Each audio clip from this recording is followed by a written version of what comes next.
नमस्कार दोस्तों, आज हम बात करेंगे भारत के इतिहास की एक ऐसी कहानी की जो न सिर्फ प्रेरणा देती है बल्कि हमें हमारे इतिहास पर गर्व करने का मौका भी देती है। ये कहानी है छत्रपति शिवाजी महाराज की, एक ऐसे योद्धा की जिन्होंने अपने बल और बुद्धिमानी से मुगलों के साम्राज्य को चुनौती दी और स्वराज्य का सपना साकार किया। वीडियो के अंत में आप जानेंगे कि शिवाजी महाराज की यह कहानी आज के दौर में हमें क्या सिखाती है। यह कहानी शुरू होती है 17वीं सदी के भारत से। उस समय पूरा देश मुगलों और दूसरों शक्तियों के अधीन था। मराठा साम्राज्य की नींव डालने वाले शिवाजी महाराज का जन्म 1630 में हुआ। बचपन से ही उन्होंने अपनी माता जिजाबाई से संस्कार और वीरता की शिक्षा पाई। अपने गुरुओं से राजनीति और युद्ध की कला सीखी। शिवाजी के जीवन का सबसे बड़ा लक्ष्य था स्वराज यानी अपना शासन। उन्होंने ठान लिया था कि वे अपने लोगों को मुगलों और विदेशों ताकतों के आतंक से बचाएंगे।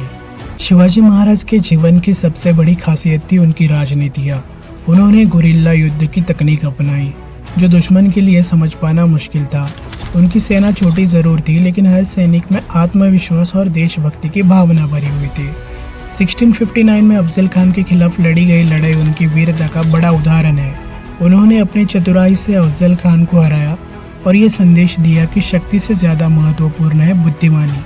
इसके बाद उन्होंने कई किलों पर कब्जा किया और मराठा साम्राज्य की नींव रखी। 1666 में औरंगजेब ने शिवाजी को पकड़ने की कोशिश की लेकिन उनकी कटु नीति के चलते शिवाजी आगरा से भागने में सफल हुए। ये घटना इतिहास की सबसे रोमांचक घटनाओं में से एक मानी जाती है। 1674 में शिवाजी महाराज को रायगढ़ में मराठा साम्राज्य के राजा के रूप में अभिषेक किया गया। यह क्षण उनके जीवन का सबसे महत्वपूर्ण क्षण था। यह सिर्फ उनकी जीत नहीं थी बल्कि लाखों भारतीयों के लिए प्रेरणा का स्रोत बना। शिवाजी महाराज ने दिखाया कि सही नेतृत्व, निष्ठा और साहस से किसी भी साम्राज्य को चुनौती दी जा सकती है। शिवाजी महाराज की कहानी हमें सिखाती है कि कोई भी सपना बड़ा नहीं होता, अगर उसे पाने की ठान ली जाए। उनका स्वराज का सपना सिर्फ इतिहास नहीं, आज भी हमें अपने अधिकारों के लिए खड़े होने की प्रेरणा देता है।